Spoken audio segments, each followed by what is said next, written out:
భూమి మీద నాశనం చేసేవాడు కావాలి, భూమి మీద భయంకరమైన అంధకారమైన చీకటి తెచ్చేవాడు కావాలి, భూమి మీద రోగాలు తెచ్చేవాడు కావాలి, భూమి మీద తెగులు తెచ్చేవాడు కావాలి, భూమి మీద రోగాలు తెచ్చేవాడు కావాలి, భూమి జీవితాన్ని ముక్కలు చేసేవాడు కావాలి, కుటుంబాలను విచ్ఛిన్నం చేసేవాడు కావాలి. అవన్నీ కూడా చెయ్యాలంటే ఒక భయంకరమైన వికృతికరమైన ఒక పాప భ్రష్టుడు భూమి మీదకి రావాలి. హల్లెలూయా. ఒక మంచి ఏంటో తెలియాలంటే చెడంత చెడ్డదో తెలియాలి. ఒక చెడ్డ చీకటి ఎంతో భయంకరమైనదో మనకు తెలియాలంటే వెలుగు ఉండాలి. వెలుగు ఉంటేనే చీకటి ఎంత చెడ్డదో మనకు తెలుస్తుంది. రోగం ఉంటేనే ఆరోగ్యం ఎంత మంచిదో మనకు తెలుస్తుంది. హల్లెలూయా. అందుకే దేవుడు వెలుగు పెట్టాడు, చీకటి పెట్టాడు, రాత్రి పెట్టాడు, పగలు పెట్టాడు. ఆయన మంచి పెట్టాడు, చెడు పెట్టాడు. ఆయన దేవుని పెట్టాడు, దెయ్యాన్ని పెట్టాడు. దెయ్యం ఎంత చెడ్డదో తెలిస్తే దేవుడు ఎంత మంచిదో తెలుస్తాడు. హల్లెలూయా. అయితే ఈయన సృష్టించుకుని అందరినీ సృష్టించుకుని ఈయన ఏం చేస్తున్నారంటే పాపం పడిపోక ముందు ఈ దూతలన్నీ పరిశుద్ధుడు పరిశుద్ధుడు పరిశుద్ధుడు పరిశుద్ధుడు పరిశుద్ధుడు అని ఆరాధన చేస్తున్నాయి. కానీ గడప కమ్ములు పునాదులు అంటే గడగడగడ ఉనికిపోతున్నాయండి అవి ఆరాధన చేస్తుంటే. అంత అద్భుతంగా ఆరాధన చేస్తున్న దేవుణ్ణి, అంత అద్భుతంగా చూపిస్తున్న దేవుణ్ణి, అంతలా మహిమపరుస్తున్నారు దేవుణ్ణి. చాలా అద్భుతంగా ఉంది వాళ్ళ ఆరాధన. కానీ వీళ్ళు పరిశుద్ధుడు పరిశుద్ధుడు పరిశుద్ధుడు అని నోటుతో అంటున్నారు. కానీ లోపలంట ఈ ప్రభు కుళ్ళుడు, మాకు సరైన స్థానం ఇవ్వలేదు, స్వార్థపరుడు, అసూయపరుడు, ఇతను మంచివాడు కాదు, ఇతను దేవుని స్థానంలో ఉండడానికి అనర్హుడు, మాకు ఇవ్వాల్సిన స్థానం ఇవ్వలేదు, మాకు ఇవ్వాల్సిన కార్యం చేయలేదు, మాకు చేయాల్సిన రూపంలో ఇతను ఉండట్లేదు, ఇతను స్వార్థపరుడు, ఇతను అసూయపరుడు ఇతను అని చెప్పి లోన పెట్టుకుని లోన ఒక భావము పైకి ఒక భావంతో మాట్లాడుతున్నారండి. పైకేమో మంచిగా నటిస్తూ లోన కుళ్ళుతో ఆలోచిస్తున్నారట, లోన పైకి కుతంత్రాలు ఆలోచిస్తున్నారంట. వాళ్ళు పైకేమో పరిశుద్ధుడు పరిశుద్ధుడు పరిశుద్ధుడు అంటున్నారు. కానీ లోన భయంకరమైన వేషధరంతో ఉన్నారట వాళ్ళు. అయితే దేవుడు ఎప్పుడు కూడా అలాంటి ఆరాధన ఇష్టపడ్డండి. దేవుడు ఎప్పుడు కూడా అలాంటి ఆరాధన స్వీకరించడండి. దేవుడు ఎప్పుడు కూడా అటువంటి దానికి చాలా విరోధమైన కార్యాలు చేస్తూ ఉంటాడు ఆయన. హల్లెలూయా. చూడండి ఒకసారి, మనం ఒకసారి చూద్దాం. మత్తయి సువార్త 15వ అధ్యాయం. మత్తయి సువార్త 15వ అధ్యాయము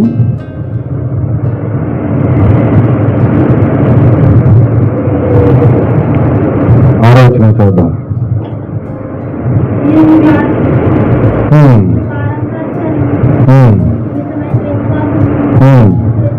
మీరు మీ పారంపర్యాచారం నిమిత్తమై దేవుని వాక్యం నిరర్ధకం చేయుచున్నారు.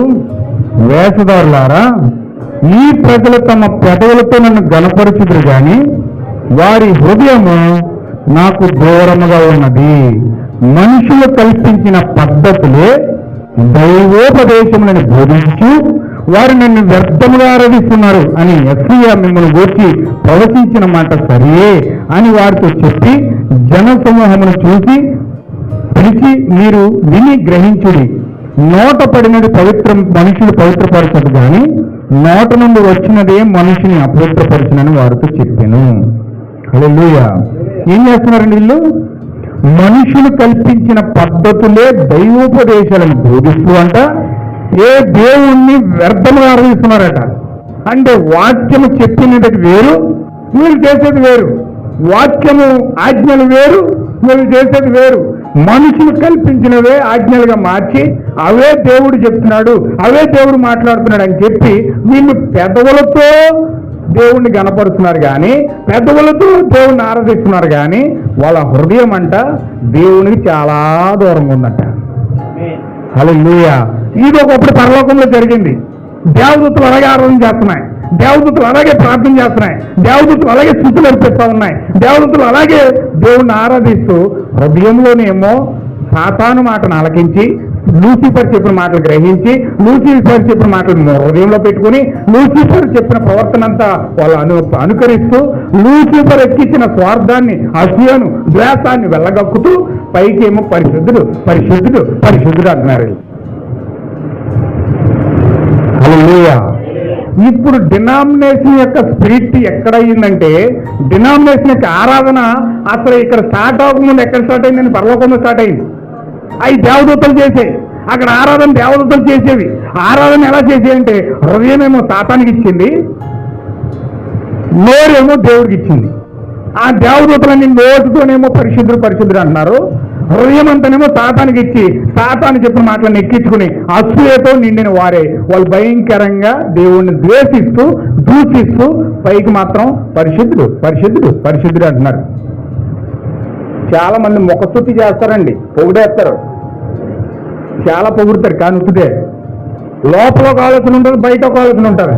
లోనేమో అసూయ ఉంటుంది, ద్వేషం ఉంటుంది, పగ ఉంటుంది, రకరకాల కార్యాలను లోన్ ఎట్టుకుని పైకి ప్రేమగా నటిస్తారు, పైకి చాలా ఆప్యాయంగా ఉన్నట్టు ఉంటారు. చాలా భయంకరంగా మనుషులు దాన్ని చాలా తేనె పాకం అల్లించినట్టుగా వాళ్ళు పెద మీద పప్పలు వండుతారు, పెదాల మీద, కానీ వాళ్ళ హృదయాల్లో ప్రేమ లేదు. అది పరలోకంలో దేవదూతకు ఉన్నది ఆ స్పిరిట్. పరలోకంలో దేవదూతకు ఉన్న స్పిరిట్ ఎక్కడికి వచ్చింది, ఎక్కడి నుంచి వచ్చిందంటే లూసిఫర్లో నుంచి దేవదూతలకు వెళ్ళి ఆ దేవదూతలు ఏం చేస్తున్నాయంటే ఆ పగను వ్యక్తపరుస్తూ ఉన్నాయి. హల్లెలూయా. దాన్ని చూసి చూసి చూసి దేవుడికి వెక్కసమైపోయింది, దేవుడికి చాలా అసహ్యం వచ్చింది. అలాంటి ఆరాధన నాకు వద్దు, ఇలాంటి ఆరాధన నేను కోరుకునేది, ఇలాంటి పెదవులపైన ఆరాధన నేను కోరుకునేది. వీళ్ళు నన్ను వ్యర్థంగా ఆరాధిస్తూ ఉన్నారు, వీళ్ళు నన్ను వ్యర్థంగా నన్ను మహిమపరుస్తూ ఉన్నారు, ఈ ఆరాధన వద్దు. నేను స్పెసిఫిక్గా ఒక పాపముతో నిండిన వ్యక్తి పవిత్రపరచబడి పరిశుద్ధపరచబడి వాళ్ళు కృతజ్ఞతార్పణతో హృదయంలో నుంచి విరిగి నలిగిన మనసుతో ఆరాధించే ఆరాధన నాకు ఇంపైన సువాసనగా ఉంటుందని అతను మనసులో దేవుడు ఆలోచించుకొని అప్పుడు ప్రణాళిక రచించుకున్నాడు. హల్లెలూయా. ఇప్పుడు అయినా ఎంత ఆలోచించుకున్నాడంటే, ఇప్పుడు మనిషి పతనమైపోయి పాపంలో పడిపోయి అతను పాపము చేత కార్యాల చేత పతనమైపోయి అతను ఎప్పుడైతే పడిపోయిన తర్వాత అతను ఎప్పుడైతే దేవుని యొక్క కార్యాలు చూసి దేవుని యొక్క ప్రేమను చూసి దేవుని యొక్క చిత్తాన్ని చూసి దేవుని యొక్క కృపను చూసి ఇతను ఎప్పుడైతే మారు మనసు పొందుకొని రక్తం చేత కడగబడి అతను ఎప్పుడైతే పరిశుద్ధాత్మ పొందుకొని విరిగి నలిగిన హృదయముతో దేవుని సన్నిధిలోకి వెళ్ళి దేవుని యొక్క ఆరాధిస్తూ దేవుని కొనియాడుతూ దేవుని ప్రేమను ఆస్వాదించే యొక్క పతనమైపోయి పడి లేచిన మనిషి యొక్క ఆరాధన దేవుడు కోరుకున్నాడు. హల్లెలూయా. ఇది దేవుని యొక్క విమోచన ప్రణాళిక. దేవుని యొక్క విమోచన ప్రణాళిక ఏంటంటే, దేవుడు మనిషి ఎందుకు పాపం పడేస్తున్నాడంటే, దేవుడు ఎందుకు మనిషిని రోగంలో పడేస్తున్నాడంటే, రోగం వస్తేనే నీవు దేవుని కొరకు మొరపెడతావు. పాపంలో పడిపోతేనే ఒక వ్యక్తి దేవుని వైపు చూస్తాడు. మీకు తెలుసా, నిజముగా దేవుని యొక్క జీవకణము జగత్పునాది వేయబడక ముందే ఒక వ్యక్తి ఖచ్చితంగా దేవుని యొక్క బీజం అతనిలో పెట్టి దేవుడు భూమి మీద కనుక ఒక వ్యక్తిని పుట్టిస్తే ఖచ్చితంగా అతను పాపంలో పడినప్పుడు మరణ శైలి పైన పడినప్పుడు రోగంతో ఉన్నప్పుడు పరిస్థితులు అతనికి అనుకూలించినప్పుడు అతను భయంకరమైన స్థితిలో అతను కొట్టుమిట్లు ఆడుతున్నప్పుడు అతని చూపు ఖచ్చితంగా దేవుని వైపు ఉంటుంది. హల్లెలూయా. ఒకవేళ పాపంలో పడి కూడా అతను దేవుని వైపు చూడట్లేదంటే అతను దేవుని యొక్క విత్తనం కాదు. ఒకవేళ పాపంలో పడిపోయి రోగంతో కొట్టుకుంటూ దేవుని వైపు కనుక చూడకపోతే ఖచ్చితంగా అతను దేవుని యొక్క విత్తనం కాదు. ఒక దేవుని యొక్క విత్తనం కనుక అతనిలో ఉండి భూమి మీద పుడితే అతని కష్టం వచ్చినప్పుడు, బాధ వచ్చినప్పుడు, ఇబ్బంది కలిగినప్పుడు, శ్రమ కలిగినప్పుడు, రోగం వచ్చినప్పుడు, అతనికి కాని కార్యాలు అతని జీవితంలో జరుగుతున్నప్పుడు ఖచ్చితంగా అతని చూపు దేవుని వైపు ఉంటుంది. అతని యొక్క తిరిగి జన్మించిన విశ్వాసి దేవుని యొక్క బీజముతో పుట్టాడు అనడానికి రుజువే ఖచ్చితంగా అతను దేవుని వైపు చూస్తాడు. హల్లెలూయా. నీకు ఒక గాయం తగిలింది, ఒక రోగం వచ్చింది, అయినా కూడా నువ్వు తగ్గించుకుని నీ అహంకారాన్ని మానుకోకుండా నీ మానసిక రుగ్మతను అలాగే ఉంచుకుని అదే గర్వంతో అదే కార్యాలతో ముందుకెళ్ళిపోతున్నావు అనుకో, బైబిల్లో మాట ఉంటుంది. ఏమన్నాడంటే దేవుడు నాశనానికి ముందంట ఏం నడుస్తుందండి. ఎందుకని అంటే ఖచ్చితంగా అతను నాశనం వెళ్ళిపోతున్నాడు. నాశనం అనగా నరకం, పాతాళం. ఖచ్చితంగా అతను పాతాళం వెళ్ళిపోవడానికి రుజువు ఏంటంటే అతను దేవుడు పెట్టిన శ్రమను కానీ, దేవుడు పెట్టిన నిందను కానీ, దేవుడు పెట్టిన కార్యాలు కానీ ఇతను ఏమి పట్టించుకోకుండా, అవి ఎందుకు వస్తున్నాయో పరిశీలించుకోకుండా, అవి ఎందుకు నా జీవితంలో జరుగుతున్నాయి అని పరిశీలించుకోకుండా ఇతను అదే అహంకారంతో, అదే గర్వంతో, అదే కార్యాలతో ముందుకెళ్ళిపోవడం ప్రయత్నం చేస్తాడు. హల్లెలూయా. ఎప్పుడు కూడా ఒక వ్యక్తి దేవుని యొక్క జన్యు ఉంటే, దేవుని యొక్క జీవకణం ఉంటే, ఖచ్చితంగా ఒక వ్యక్తి పడిపోయాడంటే, రోగం వచ్చిందంటే, ప్రభువా నీ రోగం నాకు ఎందుకు ఎట్టావు ప్రభువా, నేను ఏదైనా తప్పు చేశానా, ఏదైనా పొరపాటు చేశానా, ఎందుకు ఈ కార్యాలు నా జీవితంలో అనుమతించబడుతున్నాయి?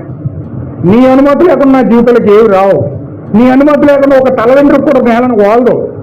కానీ ఇప్పుడు నా జీవితంలో శ్రమ వచ్చింది, నా జీవితంలో నిందల పాలైపోయాను, నా జీవితంలో నేను ఒంటరిని అయిపోయాను, నా జీవితంలో భయంకరమైన కార్యాలు నా జీవితంలో జరుగుతూ ఉన్నాయి, నా జీవితంలో ఇలాంటి పరిస్థితులు ఉన్నా నేను వెళ్ళవలసి వస్తుంది. అసలు నేను ఏ పాపం చేశాను, నా పాపం ఏంటి, నా రోగం, నా శాపం ఏంటి, నా జీవితం ఏంటి, నేను ఏది పాపము నీ దగ్గర ఒప్పుకొని నా జీవితంలో సరి చేసుకుంటే నా జీవితం సరి అవుతుంది అని ఒక వ్యక్తి ఏం చేస్తాడంటే ఖచ్చితంగా మోకరించి బలిపీఠం మీద అతను మొరపెడతాడు. హల్లెలూయా. ఒకవేళ సరి చేసుకోకుండా, మొరపెట్టకుండా, దేవుని పూజాడకుండా, ఆ పాపం ఏంటో తెలుసుకోకుండా అలాగే మూర్ఖత్వంగా వెళ్ళిపోతే ఆ మూర్ఖత్వం నిత్యనాశనాన్ని తీసుకెళ్ళిపోతుంది. హల్లెలూయా. అందుకని నా ప్రియమైన సహోదరులకు కొంచెం జాగ్రత్తగా మీరు గమనించాలి. ఇప్పుడు దేవుని యొక్క పిల్లలకి, సాతాను యొక్క పిల్లలకి అదే తేడా. దేవుని యొక్క బీజకణం ఉన్నవాడికి, దేవుని యొక్క బీజకణం లేని వాడికి అదే తేడా. ఏంటంటే ఇతను పాపంలో పడ్డాడు, దేవుని పిల్లలు పడిపోతారు, దెయ్యం పిల్లలు పడిపోతారు. దేవుని పిల్లలకి అదే గతి పడుతుంది, దెయ్యం పిల్లలకి అదే గతి పడుతుంది. హల్లెలూయా. వీళ్ళకి కరోనా వస్తుంది, వీళ్ళకి కరోనా వస్తుంది, వీళ్ళకి క్యాన్సర్ వస్తుంది, వాళ్ళకి క్యాన్సర్ వస్తుంది. వాళ్ళు మరణానికి వెళ్తారు, వీళ్ళు మరణానికి వెళ్తారు, వీళ్ళు పాపంలో పడిపోతారు, వీళ్ళు పాపంలో పడిపోతారు. కానీ దేవుని యొక్క బీజం ఉన్నవాడు ఆ యొక్క పరిస్థితులు గుండా వెళ్ళినప్పుడు ఖచ్చితంగా మోకరించి, ప్రభువా నా పాపం ఏంటి, నేనేం చేయడం వల్ల ఇలాంటి స్థితి నాకు వచ్చింది, ఎలాంటి పాపం నేను చేయనందువల్ల నా స్థితి ఇలాగ అయిపోయింది, దయచేసి ఆ పాపాన్ని నాకు చూపించు, నేను నన్ను ఒప్పుకుంటాను, నేను దాన్ని సరి చేసుకుంటాను, నేను దాన్ని సరి చేసుకుని ముందుకెళ్తాను అని ఖచ్చితంగా ఒక బీజకణం ఉన్నవాడు పోరాడతాడు. ఆమేన్. హల్లెలూయా. దేవుడు ఈ యొక్క గుణ లక్షణాన్ని వ్యక్తపరిచినప్పుడే దేవుని యొక్క దూతలు వచ్చి నీ చుట్టూ చేరి నీకు ఆలోచనిస్తాయి. ఎప్పుడైతే తన్ను తాను తగ్గించుకొని దేవుని సన్నిధిలో వారి జీవితం యొక్క ఆ శ్రమల కోసం, వేదనల కోసం పడుతున్న దానికోసం అతను వేదన పడుతూ దేవుణ్ణి ఎప్పుడైతే వెతికాడో అప్పుడు ఖచ్చితంగా పరలోకం నుంచి దేవుని యొక్క దూతలు వచ్చి అతనికి ఆలోచనిస్తాయి. హల్లెలూయా. దేవుడు అలాంటి ఆరాధన కోరుకున్నాడు, అలాంటి విశ్వాసం కోరుకున్నాడు, అలాంటి ప్రణాళిక దేవుడు రచించాడు. హల్లెలూయా. ఇప్పుడు దేవుడు విమోచన ప్రణాళిక రాయడానికి గల కారణం ఏంటంటే, టైం అయిపోతుంది, చాలా జాగ్రత్తగా ఉంది, స్పీడ్కి వెళ్దామండి. దేవుడు విమోచన ప్రణాళిక ఇవ్వడం గల కారణం ఏంటంటే, ఇప్పుడు ఏదైనా తోటలో దేవుని యొక్క స్త్రీ పురుషులు ఇలా స్త్రీ సగం పురుషులుగా ఉన్నారు.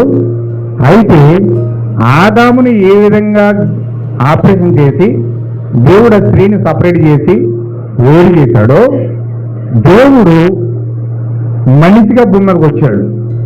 ఎప్పుడు వచ్చాడండి?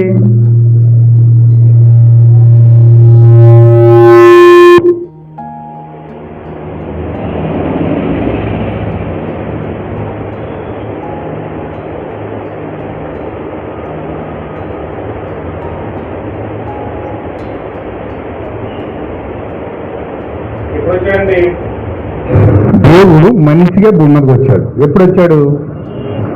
ఇప్పుడు నిన్ను నన్ను సృష్టించిన ఆ దేవుడే శరీరధారి తన్ను తాను విత్తులు చేసుకొని ఆయన చూడండి ఒకసారి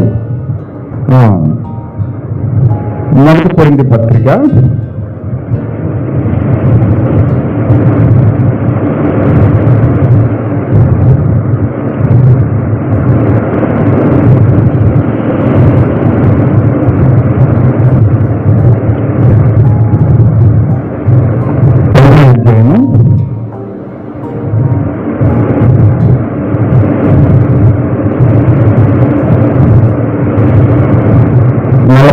వచనం. ఇందు విషయమై ఆదామని మొదటి మనుషుడు జీవించి ప్రాణి అయినని వ్రాయబడినది. కడపటి ఆదాము జీవింపొచ్చి ఆత్మ అయ్యను. ఇక్కడ మొదటి ఆదాము కడపటి ఆదాము అంటున్నాడు. అంటే మొదటి ఆదాము ఎవరైతే ఏదేను తోటలో సృష్టించబడిన వ్యక్తి మొదటి ఆదాము అయితే, కడపటి ఆదామని ఎవరిని అంటున్నాడంటే ప్రభు అని యేసుక్రీస్తు అంటున్నాడు. హల్లెలూయా. చాలా చోట్ల మనకు రాయబడి ఉంది, ఆ యొక్క ఒక్క మనిషి ద్వారా మనము రక్షించబడ్డాం, ఒక్క మనిషిని యొక్క త్యాగాన్ని బట్టి మనం అందరం విమోచించబడ్డాం. ఇప్పుడు ఆ యొక్క వ్యక్తి దేవుడు ఆది యందు వాక్యం ఉండేను, వాక్యము దేవుని యొద్ద ఉండేను, వాక్యమే దేవుడై ఉన్నాడు కనుక ఆ వాక్యమే శరీరధారి అయి కృపా సత్య సంపూర్ణిగా మన మధ్యలో నివాసం చేసింది. ఇప్పుడు దేవుడు ఏం చేశాడంటే వాక్యం ఉన్న దేవుడు శరీరధారి అయ్యాడు. హల్లెలూయా. ఏమేమి కొంచెం మనసు వాక్యం మీద పెట్టండి. మీరు అట్టి వెళ్ళనవద్దు, మనసులు అట్టి వెళ్ళనవద్దు, వాక్యం మీద పెట్టండి. ఇప్పుడు దేవుడు ఏమయ్యాడంటే వాక్యంగా ఉన్న దేవుడు ఏమయ్యాడండి శరీరంలోకి వచ్చాడు. చూడండి ఒకసారి మేక సువార్త మేక పత్రిక, మేక గ్రంథం పత్రిక, మేక గ్రంథం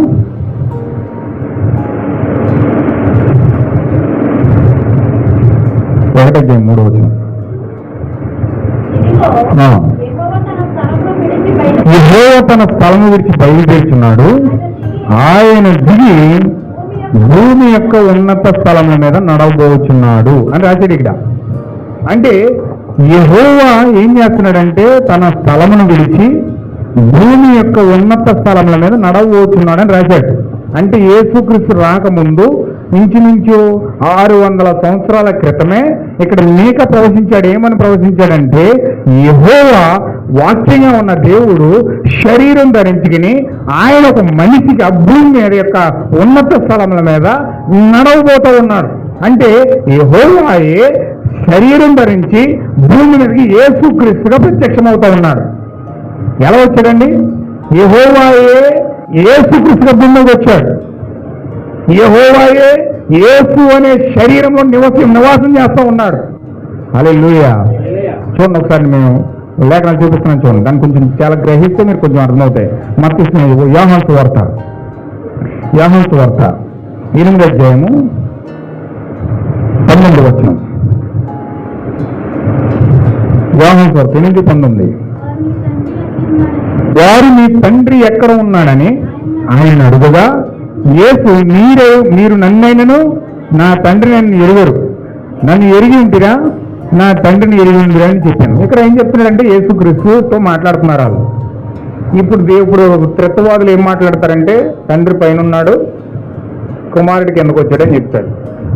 అవునండి. అయితే అక్కడ కూడా శాస్త్రులు పరిచయాలు కూడా ఇదే ఇరికాటంలో పడ్డారు, ఇదే మాట్లాడుతున్నారు. శాస్త్రులు పరిచయాలు సర్దుకాయలు కూడా ఇదే మాట్లాడుతున్నారు.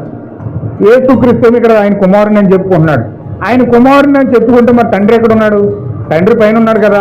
మా దేవుడు తండ్రి, మా తండ్రి యెహోవా, మా తండ్రి మా యొక్క ప్రవర్త అబ్రహాం పిల్లలం మేము, అబ్రహాం దేవుడు యెహోవా, మాకు అబ్రహాం ఉన్నాడు, మా ప్రవర్త మోషే మేము కలిగి ఉన్నామని చెప్పేసి మోషే కోసం అబ్రహాం కోసం మాట్లాడుకుంటూ చెప్తా ఉన్నారు వాళ్ళు.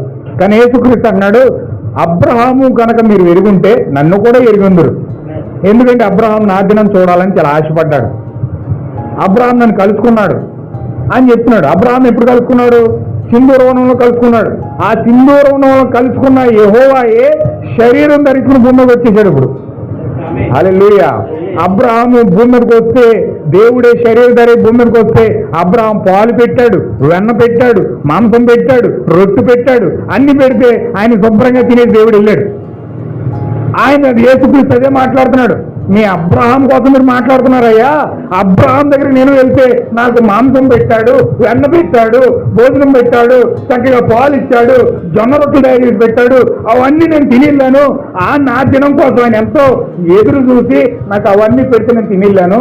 ఒకవేళ అబ్రహాం కనుక మిమ్మల్ని నమ్మితే, అబ్రహాం మీ దేవుడు మీ యొక్క తండ్రిని నమ్మితే నేనేంటో మీకు అర్థమయ్యేది అన్నాడు. మరి మేము ఎవరమే అబ్రహాం పిల్లలు కాబట్టి ఎవరమే అన్నాడు. ఈయనేమన్నాడు తెలుసండి, మీ తండ్రి అపవాది సంబంధికులు మీరు అన్నాడు. హల్లెలూయా. లేదు, రాళ్ళు తీశారు వాళ్ళు. మా ప్రవక్త మోషే, మాకు మోషే చాలా ఆజ్ఞలు జారీ చేశాడు. మాకు ఒక్కడే దేవుడు ఉన్నాడు, ఆయన పైన ఆకాశం అందే గాని, భూమి అందే గాని, భూమి కింద నీళ్ళ అందే గాని ఏ ప్రతిమ కూడా చేసుకోవద్దని చెప్పాడు. అన్ని కూడా చాలా ఆజ్ఞలు మాకు జారీ చేశాడు. మోషే ధర్మశాస్త్రాన్ని మేము ఫాలో అవుతున్నాం, మాకు ఇంకే మనిషి వద్దని చెప్పారు వాళ్ళు. అదే మోషే చెప్పాడయ్యా, నా వంటి ప్రవర్తనలో ఒక ప్రవర్తన మీ మధ్యలో పుడతాడని. నా వంటి ప్రవర్తనలో ఒక ప్రవర్తన మీ మధ్యలో పుడతాడు. అతని మాట వినలందరూ కూడా ప్రజల్లో కొట్టువేయబడతారని చెప్పాడు. మరి ఆ మాట ఎందుకు తీసుకోవట్లేదు మీరు? హల్లెలూయా. మోషే నా కోసం చెప్పాడు, అబ్రహాం నా కోసం చెప్పాడు. ఇప్పుడు నా తండ్రి ఎక్కడుందో మీరు అడుగుతున్నారు. నా తండ్రి నన్ను మీరు ఎరుగరు అని చెప్పి ఆయన ఏం మాట్లాడుతున్నాడు చూడండి. కిందకి వెళ్ళండి, అక్కడ ఆయన ఏం మాట్లాడుతున్నాడు చూడండి.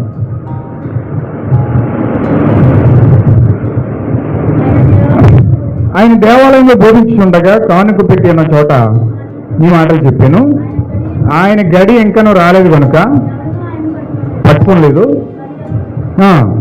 మరి ఒకప్పుడు నేను వెళ్ళిపోతున్నాను, మీరు నన్ను వెదకుదురు కానీ మీ పాపం నుండి మీరు చనిపోదురని, నేను వెళ్ళిచున్న చోటుకు మీరు రాలేరని వారికి చెప్పాను. అందుకు యూదులు, నేను వెళ్ళి చోటుకు మీరు రాలేరని ఈయన చెప్తున్నాడే, తన్ను తాను చంపుకొనునా అని చెప్పుకొని చెందిరి.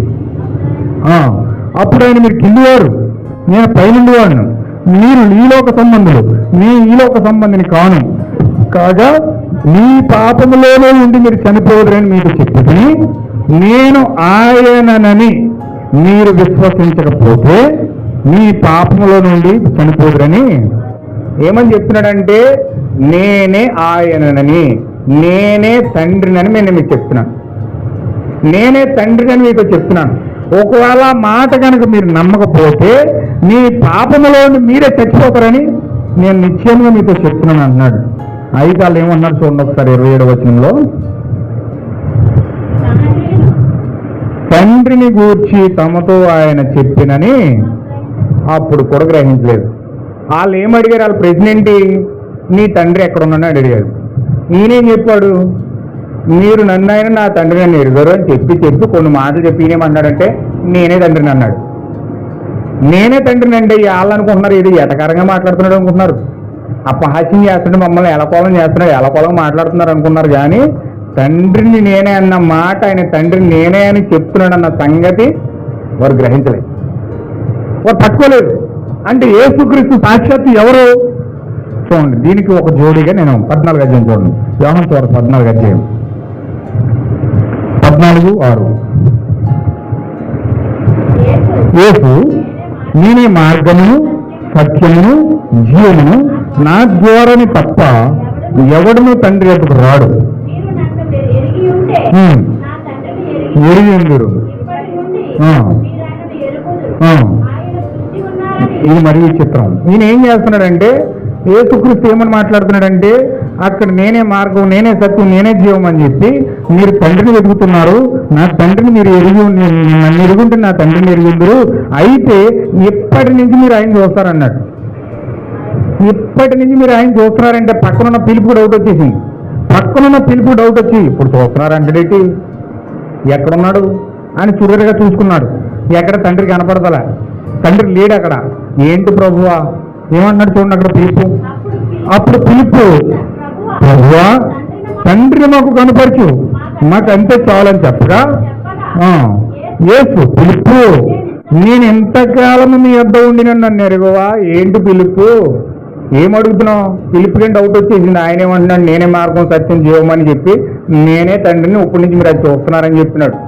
మీరేం చూస్తున్నారంటే ఈయనేమో యేసుక్రీస్తు కనపడుతున్నాడు. ఎక్కడ కనపడుతుంది తండ్రి?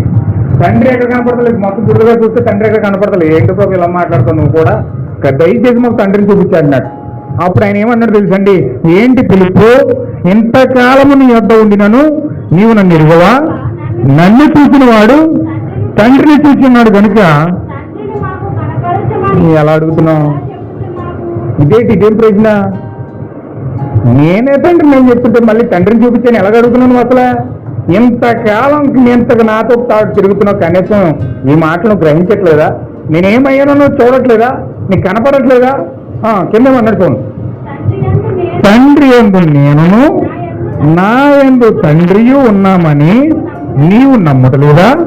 నేను మీతో చెప్పుతున్న మాటలు నా ఎంతటి నేనే చెప్పుటలేదు, తండ్రి నా యందు నివసించి క్రియలు చేస్తా ఉన్నాడు. హల్లెలూయా. అంటే యేసు దేవుడు పరలోకంలో ఉన్నాడు, కిందకు వచ్చాడా? ఏమండి, ఎక్కడికి వచ్చాడు? కిందకంటే ఎక్కడికి వచ్చాడు? కిందకంటే ఎక్కడికి వచ్చాడు? యేసులోనికి వచ్చాడు. దేవుడు ఎప్పుడు భూమి మీద రాడండి. దేవుడు ఎప్పుడు కూడా భూమి మీద రాడు, ఈ భూమి మీద నివాసం చేయడు, ఈ భూమి మీద నివసించే స్థలం ఆయన కాదు. దేవుడి భూమి మీద అడుగు పెట్టడు, పెట్టడుగాక పెట్టడు. ఈ భూమి మీద ఎలా పెట్టడో ఈ శరీరం మీద కూడా అలాగే అడుగు పెట్టడు ఆయన.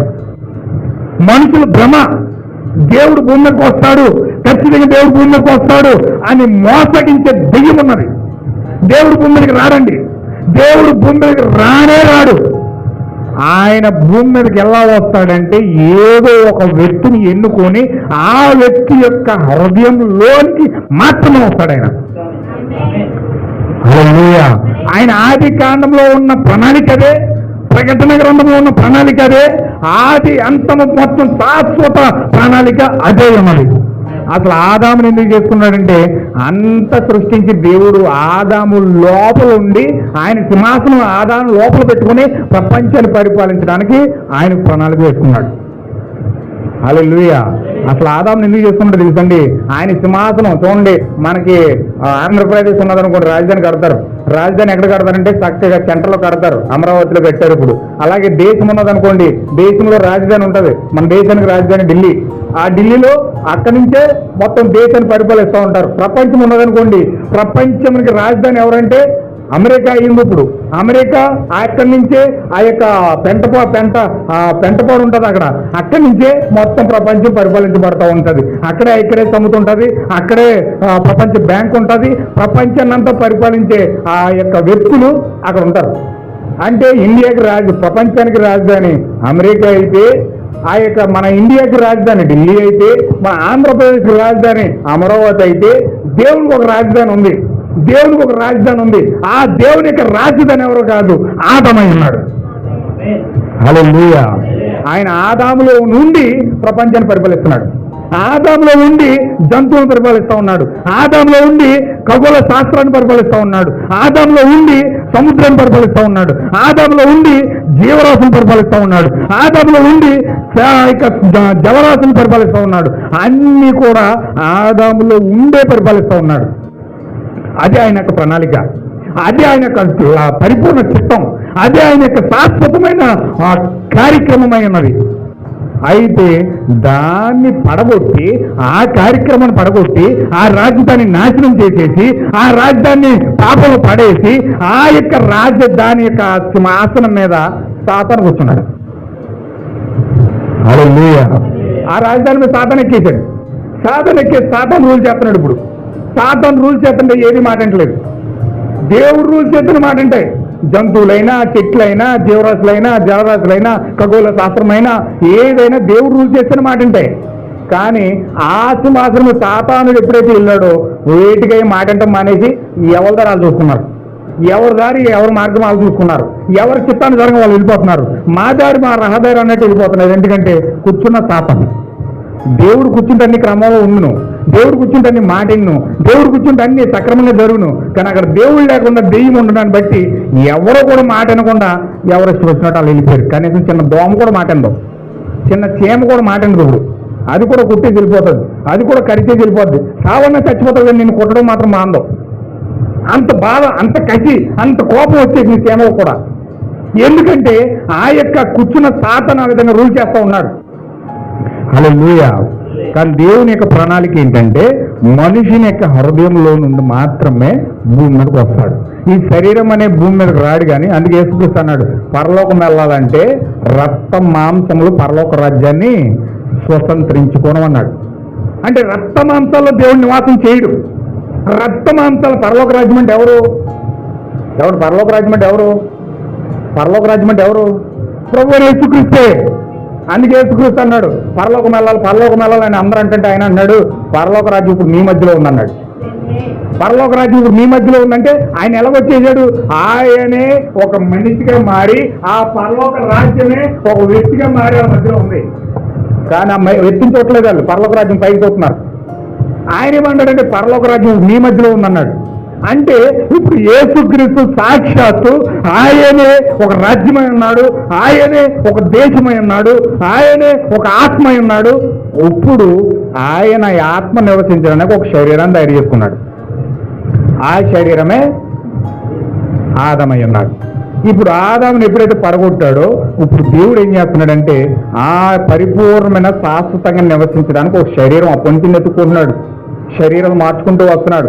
ఆదాములో నుంచి షేతులోకి వెళ్ళాడు, షేతులో నుంచి ఎనోసులోకి వచ్చాడు, ఎనోసులో నుంచి ఆనోకులోకి వెళ్ళాడు, ఆనోకులో నుంచి అబ్రహాంలోకి వచ్చాడు, అబ్రహాంలో నుంచి నోవాహులోకి వచ్చాడు. అలా మార్చుకుంటూ యేసయ్య, ఎలియా, ఆ ఎజ్కేలు, మలాకి, జఫన్య, ఆ యొక్క హగ్గయి, అలా మార్చుకుంటూ శరీరాలు మార్చుకుంటూ వస్తున్నాడు. కానీ ఏది కూడా పర్మనెంట్ స్థలం దొరకట్లేదు ఆయనకి. ఏది కూడా పర్మనెంట్ స్థలం దొరకట్లేదు. ప్రతి ఒక్కరు కూడా కొంతకాలం దేవుని లోపలించుకుంటున్నారు, ఏదో పాపం చేస్తున్నారు, ఆ దేవుని బయటికి పెట్టేస్తున్నారు. ఏదో దేవుడిని పశ్చాత్తాపడి ఎంతో దేవుని వేడుకొని తిరిగి జన్మించి పరిశుద్ధాత్మ పొందుకుంటున్నారు. తర్వాత ఆయన వచ్చిన తర్వాత ఏదో పాపం చేస్తున్నారు, దేవుడు వదిలేస్తున్నాడు. హల్లెలూయా.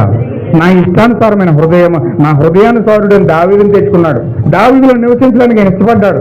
దావీదులు నివసించడానికి ఇష్టపడితే దావీదు పరిశుద్ధాత్మ పొందుకొని ఎంతో అద్భుతంగా, ఎంతో ఆ దేవుడిని ఆశ్రయించి ఆయన సంగీతంతో దేవుడిని అలరించాడు, సంగీతంతో జంతువులను ఆదరించాడు, పరిశుద్ధాత్మ కోసం ఎన్నో గేయాలు రాశాడు, కీర్తనలు రాశాడు.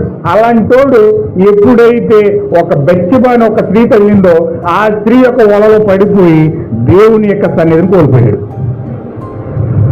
హల్లెలూయా. దేవుని నామమున మహిమ కలుగును గాక. దేవుడు ఏలియాను ఎన్నుకున్నాడు. దేవుడు ఏలియాను ఎన్నుకుంటే దేవుడు ఏలియాను అక్కడ ఏర్పాటు చేసి అన్ని కార్యాలు చేసి దేవుడు యొక్క వ్యక్తుల నివాసం చేస్తూ ఉంటే ఈయనేం చేస్తున్నాడు తెలుసా? జనాలందరినీ వాక్యం చెప్పేసి, జనాలందరికీ వాక్యం అప్పగించేసి, జనాలందరినీ దేవుడు ఆ యొక్క వాక్యం ఏదైతే ఉన్నదో అంతా ప్రకటించేసి యెజెబెలుకు భయపడి వెళ్ళి బదరవృక్షం దాక్కున్నాడు. వెళ్ళి ఏంటో నిన్ను అభిషేకించి ప్రజలకు వాక్యం చెప్పమని పంపిస్తే దేవుడు ఆ యొక్క వాక్యం అంతా ప్రజలకు ఇమ్మని చెప్తే ఒక స్త్రీకి భయపడి వెళ్ళి బదరవృక్షంగా దాక్కున్నాడు. వెళ్ళి హల్లెలూయా. దేవుని నామమున మహిమ కలుగును గాక. ఎవరు ఏదో ఒక పొరపాటు చేయడం, ఎవరో ఏదో తప్పుదం చేయడం, దేవుని పక్కనెట్టడం, అది ఏది కూడా శాశ్వతమైన నివాస స్థలం అనేది దొరకట్లే. అయితే దేవుడు ఏం చేశాడంటే ఇప్పుడు శాశ్వతమైన స్థలాన్ని నేను ఒకటే తయారు చేసుకోవాలి, సృష్టించుకోవాలి. అది నా యొక్క ప్రణాళికను నెరవేర్చడానికి కొంతకాలం 3.5 సంవత్సరాల పాటు ఆ శరీరంలో నివాసం చేయడానికి నాకు నేనుగానే సృష్టించుకోవాలని చెప్పి దేవుడు ఏం చేశాడంటే ఒక శరీరం తయారు చేశాడు. అది ఆ శరీరం దేవుడే పలకబడిన మాటతో మరియ గర్భంలో సృష్టించుకున్నాడు దాన్ని. హల్లెలూయా. దేవుని నామమున మహిమ కలుగును గాక.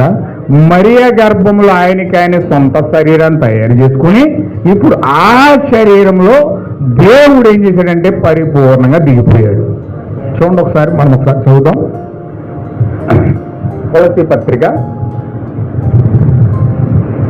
కొలస్సీ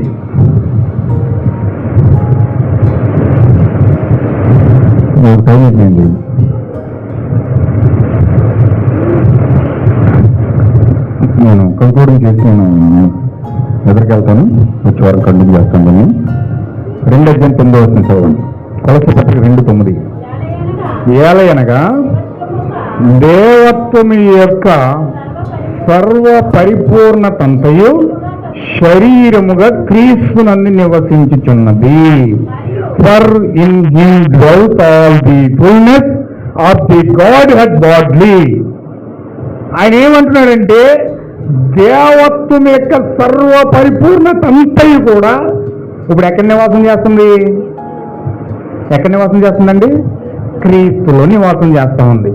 అంటే దేవుడు ఏమై ఉన్నాడో, పరలోకమంతా ఏమై ఉన్నదో ఆ యొక్క మొత్తం అంతయు కూడా ఇప్పుడు ఎక్కడ నివాసం చేస్తుందంటే సాక్షాత్తు క్రీస్తులో నివాసం చేస్తుంది. హల్లెలూయా. ఆ పశువుల పాకలో బేరమని ఏడుస్తున్న చిన్న యేసుక్రీస్తు ఎవరో తెలుసా? సాక్షాత్తు యెహోవా అండి. సాక్షాత్తు యెహోవాయే పశువుల పాకలో ఏడుస్తున్నాడు.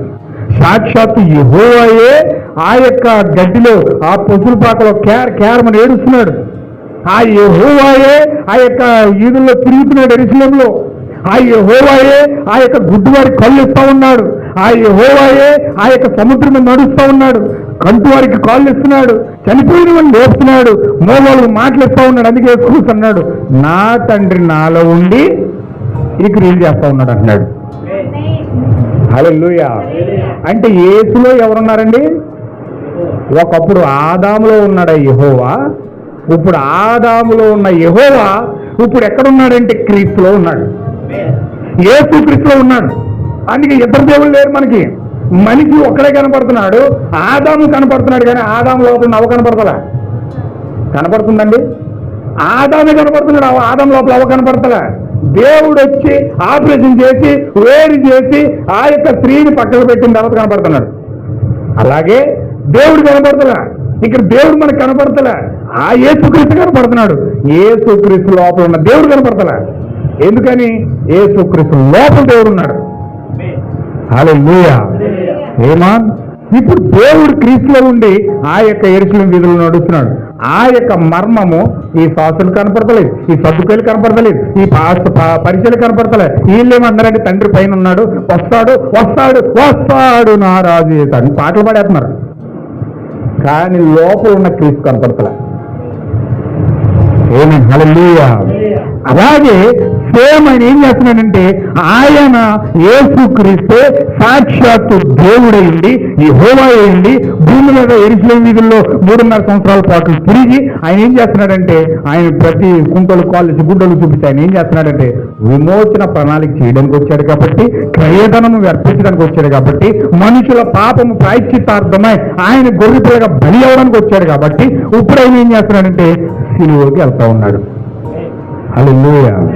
ఇప్పుడు సిలువలోకి వెళ్తే ఆయన సిలువలోకి వెళ్ళిన తర్వాత ఆ సిలువ వేసేసిన తర్వాత ఇప్పుడు ఆ సిలువ శ్రమంతా తన వధువును చూసుకుని ఆయన సిలువ శ్రమ భరిస్తూ ఉన్నాడు. తన వధువును చూసే ఆ శ్రమంతా భరిస్తూ ఉన్నాడు. తన యొక్క నిజమైన వధువు కొరకే ఆయన వేదన భరిస్తూ ఉన్నాడు.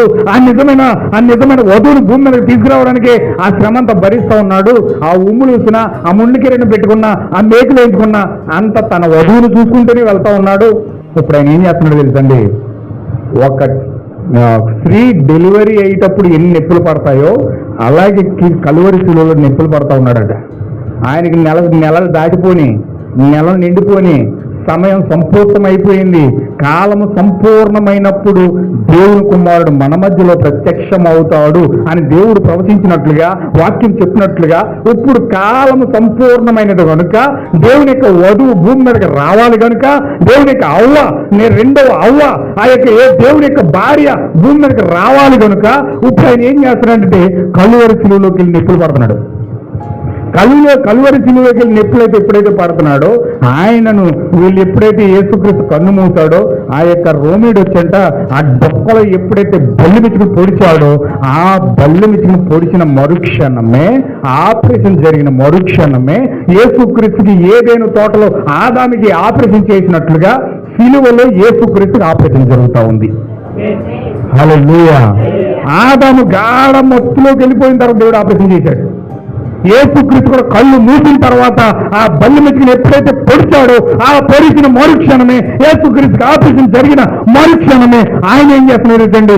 ఆ బల్లి మెచ్చుకుని పొడిచిన తరువాత ఆయనలోంచి నీరు వచ్చింది, రక్తం వచ్చింది. ఆయన ఏం చేశాడంటే ఆత్మ వదిలిపెట్టాడు. హల్లెలూయా. 3 మూల పదార్థాల సిలువలోంచి వెలువడ్డాయట. 3 మూల పదార్థాల సిలువలోంచి ఎప్పుడైతే వెలువడ్డాయో నీరు, రక్తము, ఆత్మ, ఈ 3 మూల పదార్థాలు ఎప్పుడైతే కలవరలో నుంచి వచ్చాయో ఆ 3 మూల పదార్థాలే దేవుని యొక్క భార్య అయి ఉన్నది. ఆమేన్. హల్లెలూయా. దేవుని యొక్క భార్య ఎలా వస్తుందంటే 3 మూల పదార్థాల ద్వారా వస్తూ ఉంది. చూడండి ఒకసారి యోహాను పత్రిక, 1వ యోహాను పత్రిక,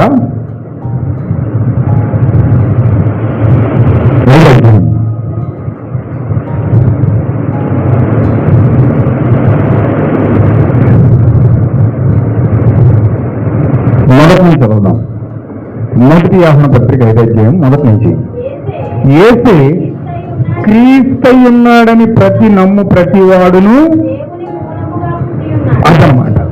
అంటే నిజమైన క్రైస్తవుడు ఉండవలసిన రెవల్యూషన్ ఏంటంటే యేసే క్రీస్తు. అర్థమైందండి? ఆమె చెప్పండి అందరూ కూడా. యేసే క్రీస్తై ఉన్నాడు. యేసు అంటే ఎవరు? క్రీస్తు అంటే ఎవరు?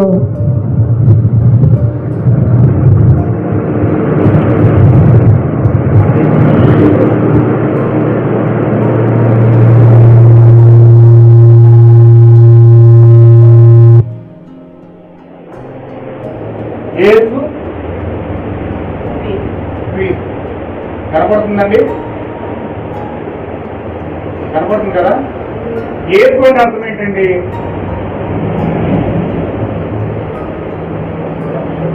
యేసు అంటే అర్థం ఏంటంటే రక్షకుడు అని అర్థం. క్రీస్తు అంటే అభిషక్తుడు అని అర్థం. అంటే యేసు అంటే రక్షకుడు అని అర్థం, క్రీస్తు అంటే అభిషక్తుడు అని అర్థం. అంటే అభిషక్తుడు ఎవరంటే చూడండి ఒకసారి, దానియేలు గ్రంథం 9వ అధ్యాయము 25వ వచనం. దానియేలు గ్రంథం మళ్ళీ ఇప్పుడు తీయాలి, మీరు 1వ యోహాను పత్రిక తీయాలి, అది మీకండి. దానియేలు గ్రంథం 9:25 చదవండి.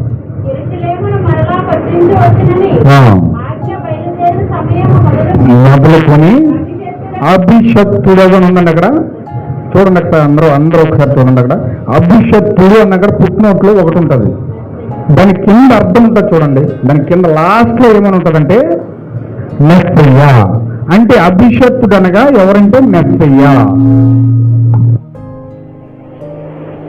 అంటే మెస్సయ్య ఎవరంటే ఈయన యెహోవా.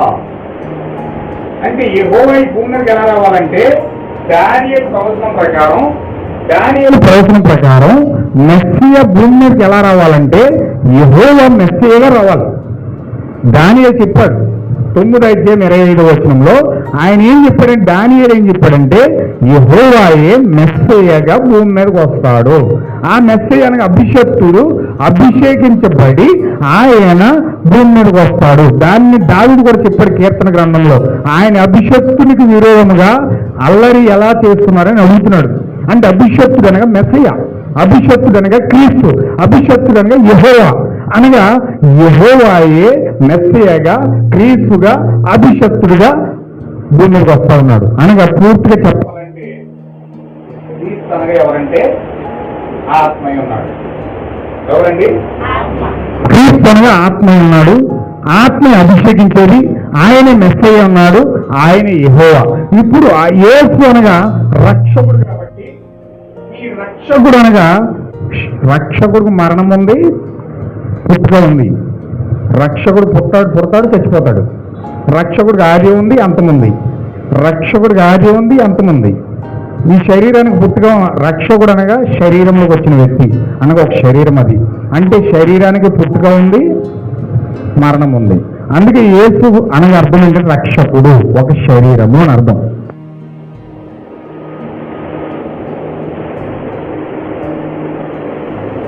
ఏంటండి? ఒక శరీరం అది. అంటే ఆ యేసు అనే శరీరంలో ఇప్పుడు క్రీస్తు యొక్క ఆత్మ నివాసం చేసిందనమాట. హల్లెలూయా. యేసు అనే శరీరంలో క్రీస్తు అనే ఆత్మ ఇక్కడ యేసు అనే శరీరంలో నివాసం చేస్తా ఉంది. అంటే దేవుడు ఏమై ఉన్నాడంటే, యెహోవా ఏమై ఉన్నాడంటే ఆత్మ ఉన్నాడు. ఆ ఆత్మ శరీరంలోకి వచ్చింది. ఇప్పుడు శరీరంలో వచ్చి ఆ శరీరంలో చేయవలసిన కార్యాలన్నీ చేసి అక్కడ విమోచన కార్యాన్ని, రక్షణ సంకల్పాన్ని, పాప ప్రాయశ్చిత్తాన్ని అన్ని కూడా చేసి ఆ శరీరం యొక్క కార్యం సంకల్పం అయిపోయిన తర్వాత ఇప్పుడు ఆ శరీరాన్ని తీసుకెళ్లి దేవుడు ఎక్కడ పెట్టాడంటే దేవుని యొక్క కుడి పార్శ్వాన పెట్టాడు. ఆమేన్, హల్లెలూయా. అంటే ఇప్పుడు ఆ శరీరాన్ని పక్కనెట్టి ఇప్పుడు ఆత్మ ఉన్న దేవుడు దేవుని యొక్క మనుషులతో ఆత్మగా కదులుతున్నాడు.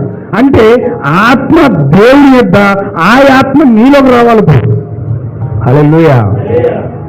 యేసుక్రీస్తు మాట్లాడినాడు తెలుసండి. మొన్న లాస్ట్ చెప్పాను మీకు. ఏమన్నానంటే ఇప్పుడు గ్రీకులు యేసుక్రీస్తుని చూడడానికి వెళ్ళారు. ఆయన ఏమన్నాడు తెలిసిన వాళ్ళతోనే, గోధుమ గింజ భూమిలో పడి చచ్చిపోయి కుళ్ళిపోతే అది మొక్కగా వస్తే అనేకమైన గోధుమ గింజలు మీరు చూస్తారని చెప్పాడు. అంటే ఆ టైంలో గ్రీకీయులు అన్యజనులు యేసుక్రీస్తుని చూసే సమయం ఏదంటే అనేక యేసుక్రీస్తులు వచ్చే సమయంలో, అంటే అనేక గోధుమ గింజలు వచ్చే సమయంలో ఈ యొక్క అన్యజనులు యేసుక్రీస్తుని చూస్తారనమాట. అంటే అర్థం ఏంటి, ఇప్పుడు ఏదైనా తోటలో ఆదాము ఒక్కడే ఉన్నాడు ఒక శరీరంగా, అందులో ఆయన నివాసం చేశాడు. ఇప్పుడు ఆ 2000 సంవత్సరాల క్రితం యేసు అనే ఒక శరీరం ఉంది, ఆ శరీరంలో ఆయన నివాసం చేశాడు. కానీ ఇప్పుడైతే ఆ యొక్క ఆదాము పిల్లలు కొన్ని లక్షల మంది తయారై ఒక సంఘముగా ఫామ్ అయి ఇప్పుడు ప్రతి హృదయంలోనూ కూడా పరిశుద్ధాత్మ పొందుకొని ఈక్వల్ టు పెంతెకోస్తు 120 మంది యేసుక్రీస్తులు అక్కడ కనబడతా ఉన్నారు. అంటే 120 మంది మొక్కలుగా అగ్నిస్తంభం మొక్కలై 120 మందికి వెళ్ళిపోయింది. పేతురు పరిశుద్ధాత్మతో నింపబడ్డాడు, యాకోబు పరిశుద్ధాత్మతో నింపబడ్డాడు, యోహాను పరిశుద్ధాత్మ నింపబడ్డాడు, మరియమ్మ పరిశుద్ధాత్మ నింపబడ్డాది, అక్కడున్న స్త్రీలందరూ పరిశుద్ధాత్మ నింపబడ్డారు. అంటే ఒకటే అగ్నిస్తంభము 120 ముక్కలై 120 మందిలోకి వెళ్ళిపోయింది. అప్పుడు ఎంతమంది కనపడుతున్నారు అక్కడ? 120 మంది యేసుక్రీస్తులు కనపడుతున్నారు. మొదటి శతాబ్దంలో 120 మంది మొక్కలై 120 మంది పరిశుద్ధాత్మ పొందుకొని 120 మంది యేసుక్రీస్తులు అక్కడ కనపడితే, చివరి కాలంలో ఇప్పుడు సంఘముగా ఫామ్ అయి ప్రపంచమంతటా కొన్ని లక్షల మంది యేసుక్రీస్తులు భూమి మీద ఉన్నారు. హల్లెలూయా. అంటే ఏదైనా తోట్ల ఆదాము ఒక్కడే ఉన్నాడు, 2000 సంవత్సరాల క్రితం క్రీస్తు నివసించడానికి యేసుక్రీస్తు ఒకడే కనపడ్డాడు. తర్వాత పెంతెకోస్తున్న 120 మంది కనపడ్డారు. ఇప్పుడు చివరి కాలంలో కొన్ని లక్షల మంది ఉన్నారు. హల్లెలూయా.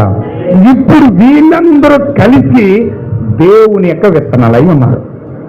మనం చెప్పాం లాస్ట్ వీక్లో, విత్తనంలో విత్తనాలు. ఒక మామిడి టెంకలో పాతితే కొన్ని వందల మామిడికాయలు కాస్తారు. ఒక గోధుమ గింజ పాతితే ఆ వెన్నులో కొన్ని వందల విత్తనాలు వస్తాయి. ఏదైనా సరే ఒక విత్తనంగా పాతుతాం, కానీ కాసేటప్పుడు కొన్ని వందలు వస్తాయి. అలాగే భూమిలో 2000 సంవత్సరాల క్రితం ఒక్క గోధుమ గింజ మాత్రం పెట్టబడ్డది. ఇప్పుడు భూమిలో పెట్టబడిన తర్వాత 2000 సంవత్సరాలు ఆ సంఘకాలాల మధ్యలో ఆ గోధుమ గింజలు కుళ్ళిపోయి చచ్చిపోయి అది మొక్కగా వచ్చి ఫలించి ఇది పరిపక్వమైన కాలాల్లో ఈ చివరి కాలంలో ఫలాలు వచ్చే కాలాలు. హల్లెలూయా. దేవుని నామమునకు మహిమ కలుగును గాక. ఎంతమందికి అర్థమవుతుందండి? అర్థమవుతుంది కదా. ఇప్పుడు విమోచన అంటే అర్థం ఏంటంటే, నీవు ఎప్పుడైతే విత్తనం పరిపక్వం అవుతాదో అప్పుడు నువ్వు విమోచించబడ్డావు అని అర్థం. అయితే విమోచన ఎందుకు కావాలి? నువ్వు పాపంలో పడిపోయావు, ఏదైనా తోటలో పతనమైపోయావు. మొదటి ఆదాము ద్వారా కుయ్యెత్తిపరుడైన సాతాను ద్వారా ఎప్పుడైతే పాపం పడిపోయారో, ఒక పాయింట్ చెప్పి నేను ముగిస్తాను, కొంచెం జాగ్రత్తగా మీరు పట్టుకోండి. ఇప్పుడు దేవుడు సాతాన్ని సృజించడానికి కారణం ఏంటంటే, ఇప్పుడు సాతాను నీకు రోగం తీసుకొస్తాడు. సాతాను నీకు రోగం తీసుకొచ్చినప్పుడు అది భయంకరమైన రోగం ఉండవచ్చు. నువ్వు రోగు అయిపోయావు, మంచం మీద పడిపోయావు, చాలా వేదనకరమైన పరిస్థితులు బాధపడుతున్నావు. ఇప్పుడు ఏం చేస్తావంటే, నీవు మంచం మీద పడి దేవుని వాక్యాన్ని చేత ప్రేరేపించబడి దేవుని వాక్యాన్ని పొందుకొని ఆయన పొందిన దెబ్బల చేత నేను స్వస్థత పొందాననే విషయాన్ని తెలుసుకొని కలవల్లో జరిగిన త్యాగాన్ని గుర్తు చేసుకుని ఎప్పుడైతే విశ్వాసంతో వాక్యాన్ని వెతుకుతూ తగ్గించుకొని ప్రభు సన్నిధిలో నీకు నువ్వు వెళ్తావో, దేవుడు ఏం చేస్తారో తెలుసండి, దేవుడు ఆయనలో స్వస్థపరచువాడు అనే గుణలక్షణం ఉంది.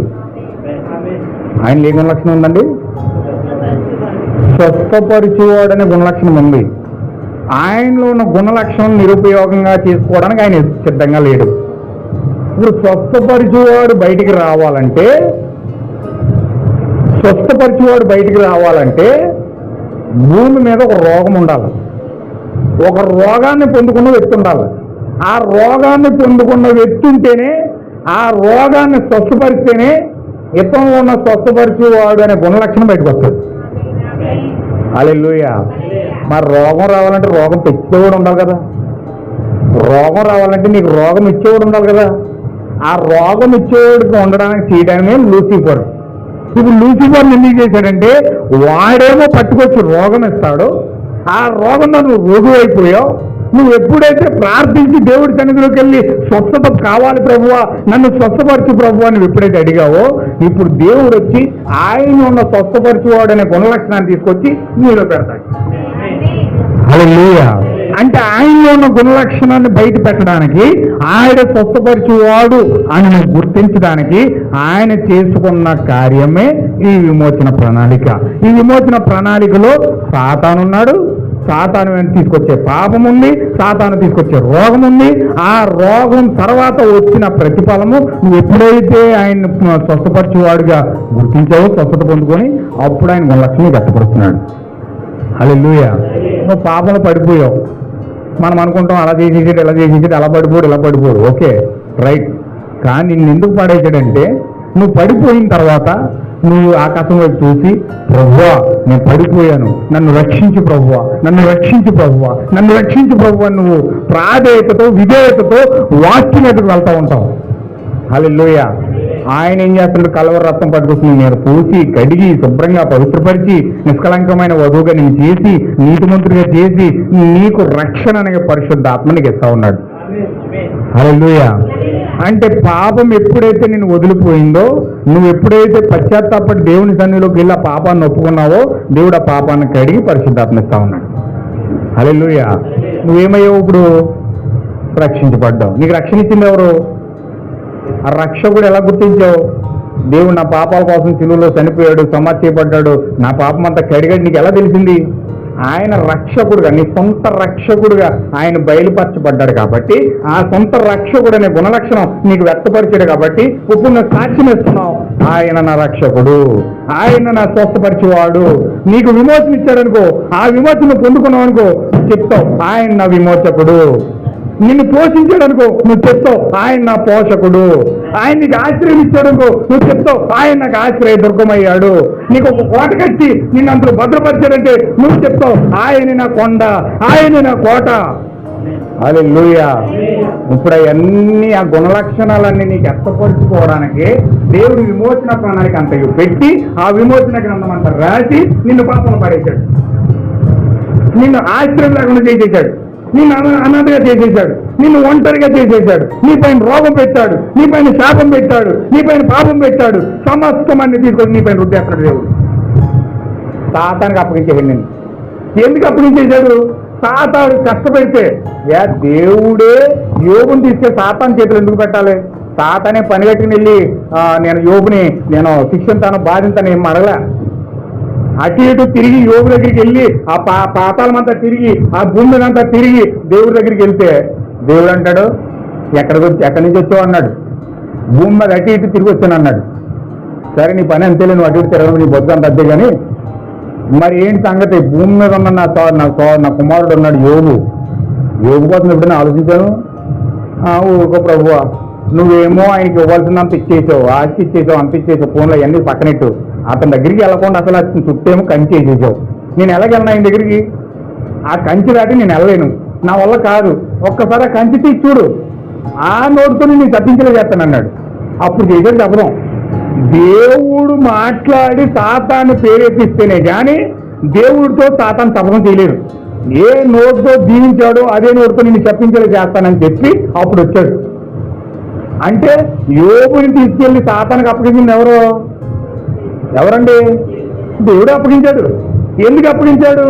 ఆ సాతాను శోధిస్తుంటే ఆ సాతాను శోధన ద్వారా యోబులో ఉన్న అసలైన అమూల్యమైన గుణలక్షణం బయటికి తీసుకురావాలి.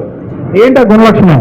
యోబులో ఉన్న సహనం బయటికి రావాలి, యోబులో ఉన్న దేవుని మీద ఉన్న ప్రేమ బయటికి రావాలి, యోబులో ఉన్న ఆ నీతి బయటికి రావాలి, యోబులో ఉన్న ఆ యథార్థత బయటికి రావాలి. హల్లెలూయా. ఆ యోబులో ఉన్న ఆ వాక్యం యొక్క ప్రేమ బయటికి రావాలి. అవన్నీ చూపించాడు యోబు, అవన్నీ బయటికి తీసుకొచ్చాడు యోబు. సావనన్న చస్తాను కానీ నా దేవుని మాత్రం నేను దూషించను అన్నాడు. ఎందుకంటే నా దేవుడు ఏంటో నాకు తెలుసు, నాకు దేవుడు ఏమిచ్చాడో నాకు తెలుసు, నన్ను దేవుడు ఏం చేస్తున్నాడో కూడా నాకు తెలుసు. దేవుడు నన్ను శోధిస్తున్నాడు. ఎందుకు శోధిస్తున్నాడు?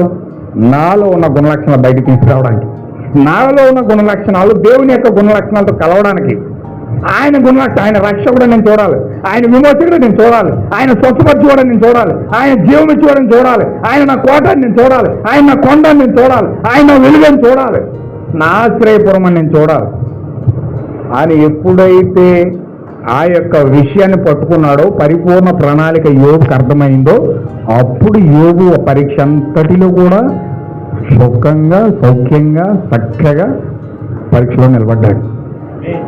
విమోచన యొక్క ప్రణాళిక మనకు తెలియకుండా శోధనలో మనం నిలబడలేమండి. విమోచన యొక్క ప్రణాళిక మనకు అర్థం అవ్వకపోతే మనము దేవుడు శోధించినప్పుడు మనం నిలబడలేము. ఖచ్చితంగా ఏదో కార్యాలు బట్టి, మానవ బలహీనతలు బట్టి అలా పడిపోతూ పడతా లెగుతూ అలాగే వెళ్ళిపోతాం. కానీ అసలు దేవుడు నా పట్ల ఎటువంటి ప్రణాళిక కలిగి ఉన్నాడు, ఎక్కడ తీసుకెళ్తున్నాడు, అసలు నా జీవితంలో ఏం చేయబోతా ఉన్నాడు, ఎందుకు ఇలాంటి పరీక్షలు పెడుతున్నాడు, ఎందుకు ఇలాంటి శోధన పెడతా ఉన్నాడు, ఎందుకు ఇలాంటి శిక్షలకు నన్ను గురి చేస్తా ఉన్నాడు, ఎందుకు నా జీవితం ఈ విధంగా ప్రయాణం చేస్తా ఉంది, ఇవన్నీ కూడా నీకు అర్థమైనప్పుడు, ఆ విమోచన ప్రణాళిక నీకు అర్థమైనప్పుడు నువ్వు ప్రతి దానిలో కూడా సహనముతో, ఓపికతో దేవుడు చేసే కార్యం కొరకు నువ్వు ఎదురు చూస్తూనే ఉంటావు తప్ప ఏ మాత్రము కూడా అభద్రత పాలు కావు, ఏ మాత్రం కూడా అవిశ్వాసానికి గురవు, ఏ మాత్రం కూడా వెనక్కి జారిపోవు, ఏ మాత్రము కూడా వెనక్కి తిరిగి చూడవు, ఏ మాత్రము కూడా శ్రమకు భయపడి, మరణానికి భయపడి, రోగానికి భయపడి ఏ మాత్రం కూడా నువ్వు వెనక కొంచెం వెయ్యలేవు, భయవు కూడా. హల్లెలూయా. అందుకని నా ప్రియమైన సహోదరులారా, ఖచ్చితంగా మీరు విషయాన్ని గ్రహించండి. దేవుని యొక్క ప్రణాళికను పట్టుకోండి. దేవుని యొక్క అసలైన ప్రణాళిక, విమోచన యొక్క ప్రణాళిక, ఆయన యొక్క సొంత భార్యను దేవుని యొక్క భాగంలో ఉన్న సగముగా ఉన్న స్త్రీ కలువరి శిలువలో ఎప్పుడైతే వేరైందో, ఇప్పుడు ఆ కలువరి శిలువలో ఉన్న వేరైన ఆ స్త్రీని విమోచన ఇవ్వడానికి దేవుడు ప్రణాళిక రచించాడు. హల్లెలూయా. ఈ మధ్యాహ్న కాల సమయంలో ఒకవేళ నీ యొక్క కృప, నీ యొక్క జీవము, నీ యొక్క తాత్పర్యము, నీ యొక్క గుణలక్షణాలు ఒకవేళ దానిపైన ఆకర్షించబడతా ఉంటే, ఒకవేళ వాక్యం వైపు నువ్వు ఆకర్షించబడతా ఉంటే, దేవుడు ఖచ్చితంగా ఆ నీరు, రక్తము, ఆత్మ కలిగిన ఆ 3 మూల పదార్థాలలో నీవు కూడా భాగమై ఉన్నావు. హల్లెలూయా. ఒకవేళ 3 మూల పదార్థాల్లో గనక నువ్వు భాగమైతే దేవుడు నీకు గుణలక్షణాలన్నీ వ్యక్తపరుస్తాడు. ఆ విమోచన ఎత్తపరుస్తాడు, రక్షణ ఎత్తపరుస్తాడు, స్వస్థత ఎత్తపరుస్తాడు, ఆయన గుడారం ఎత్తపరుస్తాడు, ఆయన శాశ్వతమైన ప్రేమ వ్యక్తపరుస్తాడు. ఆయన ఏం కలిగి ఉన్నాడో సమస్తము నీకు ఎత్తపరిచి నిన్ను సద్గుణరాలిగా చేసి, సద్గుణశీలిగా చేసి, ఒక నిష్కలంకమైన వధువుగా చేసి, ఆయన ఎందుకు అవన్నీ చేస్తున్నాడంటే నిన్ను పరిపూర్ణంగా విమోచించి మధ్యాకాశంలో తీసుకెళ్ళడానికి. హల్లెలూయా. అయితే నా ప్రియమైన సహోదరుడా, ఖచ్చితంగా విషయాలు మీరు ఆలోచించండి, ప్రార్థించండి, దేవుని కోసం కనిపెట్టండి. మనము ఖచ్చితంగా ఆ విమోచన ప్రణాళికలో భాగమైనాం. మనం ఖచ్చితంగా ఆ విమోచన గ్రంథంలో మన పేర్లు ఉన్నాయి. ఖచ్చితంగా ఆ 3 మూల పదార్థాలలో మనము కూడా ఒక పదార్థమై ఉన్నాం. అందుచేత దేవుడు ఈ వాక్యాలను మనం నేర్పిస్తూ ఉన్నాడు, ఈ ప్రత్యక్షత మనకు తెలుస్తూ ఉన్నాడు. 7వ దూత ద్వారా, విలియం మ్యారియన్ బ్రహ్మం ద్వారా మనము దేవుని యొక్క ఎముకలు ఎముకగా, దేవుని యొక్క శరీరంలో శరీరముగా, దేవుని యొక్క మాంసంలో మాంసముగా, దేవుని యొక్క ఆలోచనలో ఆలోచనగా, దేవుని యొక్క వాక్యంలో వాక్యముగా, దేవుని యొక్క ఆత్మలో ఆత్మగా దేవుడిలో మనము భాగమై ఉన్నామని ఈరోజు విమోచన ప్రణాళిక ద్వారా దేవుడు మనకు తెలియజేస్తా ఉన్నాడు. ఖచ్చితంగా నీవు కూడా దేవునిలో భాగమైతే, ఖచ్చితంగా నీవు దేవునిలో ఆలోచనగా ఉంటే, ఖచ్చితంగా దేవుని నీవు కూడా గుణలక్షణంగా ఉంటే, ఖచ్చితంగా మోకరించి అడుగు, ప్రార్థన చేయి. ప్రభువా, నేను నీలో భాగమై ఉన్నాను. ఒక చెట్టులో భాగం కాదు, ఒక సూర్యుల్లో భాగం కాదు, ఒక సముద్రంలో భాగం కాదు, ఒక మతంలో భాగం కాదు, ఒక సిద్ధాంతంలో భాగం కాదు, ఒక కులంలో భాగం కాదు, ఒక వ్యవస్థలో భాగం కాదు. నువ్వు ఎవరిలో భాగమై ఉన్నావంటే నేరుగా సాక్షాత్తు ప్రభువైన యేసుక్రీస్తులో నువ్వు భాగమై ఉన్నావు. ఆమేన్. హల్లెలూయా. ఆయన ఆలోచనలో నువ్వు ఆలోచనై ఉన్నావు, ఆయన వాక్యంలో నువ్వు ఆలోచనై ఉన్నావు, ఆయన వాక్యంలో నువ్వు వాక్యమై ఉన్నావు, ఆయన ఆత్మలో ఆత్మై ఉన్నావు, ఆయన గుణలక్షణంలో గుణలక్షణమై ఉన్నావు, ఆయన భాగంలో భాగమై ఉన్నావు, ఆయన ఎముకలో ఎముకై ఉన్నావు.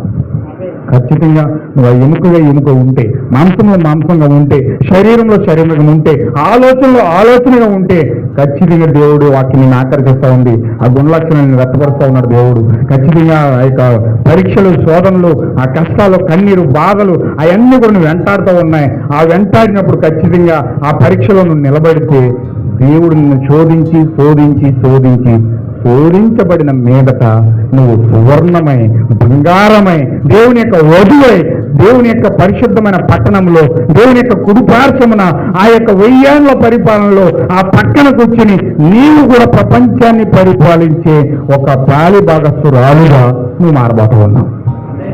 హల్లెలూయా. 1000 ఏళ్ల పరిపాలనలో ఆయన సింహాసనం కూర్చుండబెట్టుకుని ప్రపంచాన్ని దేవుడు పరిపాలించబోతూ ఉన్నాడు. ఆయన దావీదు కుమారుడిగా కూర్చుంటే ఆ దావీదు కుమారుడి యొక్క భార్యగా ఇప్పుడు ఆయన చెప్పినట్టు ప్రకటన కింద మనం చదివాం, వాళ్ళ కన్నీటి బాష్ప బిందువులంట ఆయన కుడి చేస్తాడట. ఇప్పుడు వరకు మనం ఏడ్చాం, వేదన పడ్డాం, కన్నీరు కార్చాం, భూమి మీద శ్రమలు సహించలేక, నిందలు భరించలేక, బాధలు భరించలేక, ఇబ్బందుల కొలుములో కష్టాల బారిన పడి ఎన్నో కష్టాలు పడ్డాం, ఎన్నో బాధలు పడ్డాం. ఆ రోజు మనం ఆ సింహాసనంలో కూర్చుని కన్నీరు కార్చి, ప్రభువా ఇంత భ్రష్టురాలైన నేను, ఇంత భ్రష్టుడైన నేను, ఇంత పాపాత్ముడైన నేను, ఇంత భయంకరమైన క్రూరంగా జీవించిన నన్ను కడిగి శుభ్రపరిచి నీ పక్కన కూర్చున్నవాడిని పెట్టుకున్నావే, ఎంత పెద్ద కృప నా పైన చూపించావు ప్రభు అని నువ్వు ఏడుస్తునంట. ప్రభు వచ్చి నీ కన్నీరు తుడుస్తాడట, బాష్ప బిందువు తుడుస్తాడట, నీతో కాపురం చేస్తాడట, నీ హృదయంలో జీవిస్తాడట, నీ హృదయంలో సావాసం చేస్తాడట, నీలో ఉండి ప్రపంచాన్ని పరిపాలిస్తాడట. హల్లెలూయా. అటువంటి మనోహరమైన సంతోషకరమైన జీవితాన్ని దేవుడు ఈ వర్తమానం ద్వారా నీకు నాకు ఇస్తా ఉన్నాడు దేవుడు. హల్లెలూయా. 7వ దూత వర్తమానం ద్వారా మనం ఎప్పుడైతే సిద్ధపరచబడి ఈ మర్మాన్ని తెలుసుకొని మన విమోచన కొరకు మనం సిద్ధపడ్డామో, మన విమోచన కొరకు మనం పాటుపడ్డామో, మన విమోచన కొరకు మనం ఎప్పుడైతే ఆలోచించామో అప్పుడు మనము పరిపూర్ణంగా సిద్ధపడి ప్రతి పాపాన్ని వదులుకొని, ప్రతి కష్టాన్ని వదులుకొని, ప్రతి బాధను వదులుకొని, ప్రతి దాన్ని వదిలిపెట్టి లోక సంబంధమైన కార్యాలు, పాప సంబంధమైన కార్యాలు, దురాత్మ సంబంధమైన కార్యాలు, ప్రతి దాన్ని సులువుగా చిక్కులు పెట్టి ప్రతి పాపాన్ని తీసి పక్కన పెట్టి విమోచన కొరకు మనం పోరాడతాం. దేవుడు ఖచ్చితంగా వాక్యంగా దేవుడు మనం ఉంచాడు. కాబట్టి అంచనా ప్రేమని సహోదరులారా సిద్ధపడండి. దేవుడు మీకు తోడయండి, కాపాడి దేవుడు మిమ్మల్ని సంరక్షించి నడిపించిన గాక. ఆమేన్. ప్రార్థన చేద్దాం. అందరూ లేచి నిలబడండి. చివరిగా ప్రార్థన చేసుకుందాం. వచ్చి వారం కంటిన్యూ చేస్తాను. నేను టైం అయిపోయింది కనుక నేను ముగిస్తున్నాను. చాలా మెసేజ్ ఉంది, తరగట్లేదు. ఇది బహుశా ఒక సంవత్సరం వరకు నేను ఈ మెసేజ్ చెప్పగలుగుతాను. సంవత్సరం వరకు ఈ మెసేజ్ ఉండొచ్చు. అందుచేత మీరు చక్కగా సిద్ధపడి ప్రార్థన చేసుకుని మీ హృదయాలు పురుగొల్పుకుంటూ ఆ విమోచన ప్రణాళిక కొరకు మీరు మీ హృదయాలు సిద్ధపరచుకోవాలని ప్రభువుని యేసుక్రీస్తు నామమున మనం చేస్తామని ప్రార్థన చేద్దాం. హల్లెలూయా, హల్లెలూయా.